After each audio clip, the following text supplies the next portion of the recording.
কোরআনুল কারীমের মধ্যে আছে, আল্লাহ তাআলা বলছে একটা সাংঘাতিক কথা আছে কোরআন শরীফে, ফাবিআইয়ি হাদিসিন বা'দাহু ইউমিনুন। আমার দিল নড়ে কোরআনের এই আয়াত শুনলে, কলিজা সুদ্ধা কাইপা ওঠে।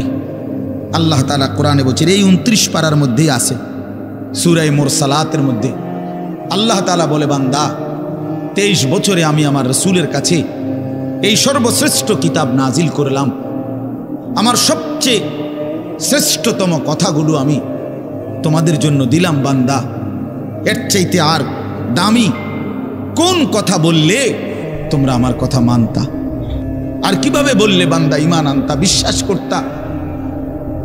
আকিমুসসালাহ আকিমুসসালাহ 80 বারের চাইতে বেশি বলছি আমার কোরআনে, আর কতবার বললে আমারে সেজদা দিতা। ইত্তাকুল্লাহ ইত্তাকুল্লাহ বারবার বলেছি আল্লাহকে ভয় করো, আর কতবার বললে বান্দা আমারে ভয় করতা। কতবার বলছি। আল্লাহ বলবেন, রাসূলুল্লাহ সাল্লাল্লাহু আলাইহি সাল্লাম বাপ আমার, বন্ধু আমার, নওজোয়ান সাথী আমার, মনে রাখবেন, বিশ্বাস করেন, রাসূলুল্লাহ সাল্লাল্লাহু আলাইহি সাল্লাম হাসরের ময়দানে অসংখ্য উম্মতকে জিজ্ঞেস করবে। এই আমলনামা যখন দেখবে, প্রত্যেকটা উম্মত তার নিজ নিজ আমলনামা, রাসূলুল্লাহ সাল্লাল্লাহু আলাইহি সাল্লাম দেখবেন। এই আমলনামা দেখে নবী জিজ্ঞেস করবে, উম্মত 23টা বছর একটানা আমি কেঁদেছি, উম্মত 23 বছর তোদের জন্য আমি কেঁদেছিলাম। এমনও রাত গেছে, সারা রাত উম্মতের জন্য আমি কেঁদেছি, সারা রাত দোয়া করছি উম্মতের জন্য। তায়েফের পাথরের আঘাতে পিঠ চালনির মতো ছিদ্র বানায় ফেলছি, পেটের কষ্টে, ক্ষুধার কষ্টে 14 দিনের চাইতে বেশি পেটে 2টা পাথর বাইদা ক্ষুধার কষ্ট হজম করছি। উহুদের দান শহীদ করা রক্তে আমি বেহুশ হয়ে আমি পড়েছিলাম। সেই নবী আমি আর কত কাঁদলে, আর কত রক্ত ঝরাইলে উম্মত তুমি আমার কথা মনে করতা। কুলু ওয়া তামাত্তাউ কালিলান ইন্নাকুম মুজরিমুন। আল্লাহ যেন বলে 8টার সময় যেই নাফরমান নাস্তা খাইতে বসে, আল্লাহ বলে, বান্দা খা, কোনো অসুবিধা নাই, শুধু মনে রাখিস বেঈমান ফজরের নামাজ পড়ো নাই, কথাখান শুধু মনে রাখো, পরে হইব অন খাও। রাত 10টা বাজে যেই নাফরমান ভাত খাইতে বসছে, আল্লাহ তাআলা যেন ডাক দিয়ে বলছে, বেঈমান খা, ভাত খা, খানা আমি আটকাইতাম না, শুধু মনে রাখিস এশার নামাজ পড়স নাই, ভাত খা বেঈমান, খানা আটকাবো না, খানা আমি জন্তু জানোয়াররাও খাওয়াই, তোরে খাওয়াবো না কেন? খানা আমি কুকুর বিড়ালরেও খাওয়াই, খানা আমি গরু ছাগলরেও খাওয়াই, তোরে দেব না কেন? বান্দা খা, শুধু মনে রাখবি, ইন্না আ'তাদনা লিল কাফিরিনা সালাসিলা ওয়া আগলালাম ওয়া সাঈরা। আল্লাহ বলে, প্রতিটা নাফরমানের জন্য আমি রেডি রাখছি আগুনের শিকল এবং আগুনের বেড়ি এবং জাহান্নামের আগুন। 1 নাম্বার 70 জিরাআন, 70 হাত লম্বা আগুনের শিকল দিয়ে জাহান্নামীকে হাসরের ময়দানে আল্লাহর ফেরেশতা বাঁধ দিবে।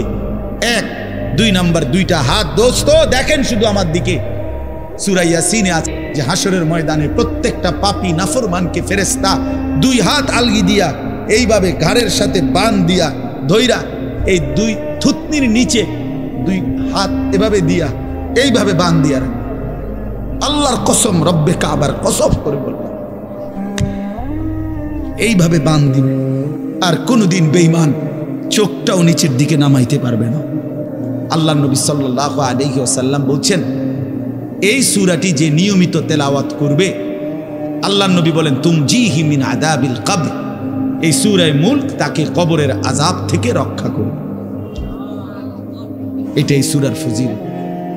এজন্য আলহামদুলিল্লাহ উলামায়ে কেরাম, আমাদের মাদ্রাসাগুলোর তালিবে ইলম এবং আল্লাহওয়ালা বুজুর্গানে দ্বীন সব সময় রাত্রিবেলা ঘুমের আগেই এই সূরা মুলক তেলাওয়াত করে। এই 4-5 মিনিট সময় লাগে, কিন্তু এই সূরার বড় ফজিলত হলো, আল্লাহ নবী সাল্লাল্লাহু আলাইহি সাল্লাম বলেন, এই সূরা কবরের আযাব থেকে রক্ষা করবে, কবরের আযাব থেকে রক্ষা করবে। আমার ভাই, আমার বন্ধু, রাসূলুল্লাহ সাল্লাল্লাহু আলাইহি সাল্লামের অগণিত হাদিস এ কথার প্রমাণ করে যে কবরে আযাব হবে। হাসরের আযাব তো আছেই, জাহান্নামের আযাব তো আছেই, কবরেও আযাব হবে। মেন বিচার তো হবে হাসরের ময়দানে, তার আগেই আযাব হবে কবরে। আপনারা সহজ বাংলায় বুঝবেন। আসামি যখন ধরে ফেলে তখন মামলার হিয়ারিং তো চলে, মামলার শুনানি তো চলে, কিন্তু সে কারাগারে ঠিকই আটকায় রইছে। কারাগারের কষ্ট যন্ত্রণা সে হাজতি হিসাবে ভোগ করতে থাকে। আবার যখন মামলার রায় হয় তখন সে আবার আসামির পরে হিসাব করে, কিন্তু কষ্ট লাঞ্ছনা এটা তো তার শুরু হয়ে যায়। যদিও এখনো বিচার শেষ হয় নাই, বিচার প্রক্রিয়াধীন। 10 দিন, 50 দিন, 20 দিন, 1 মাস পর পর মামলার ডেট পরে শুনানি হয়, কিন্তু সে তো থাকে কারাগারে, সে তো থাকে কারাগারে। তো আল্লাহ পাক রব্বুল আলামিন বলেন নাফরমান সে তো হাসরের ময়দানে বিচার হবে চূড়ান্ত, কিন্তু কবর থেকেই আযাব শুরু।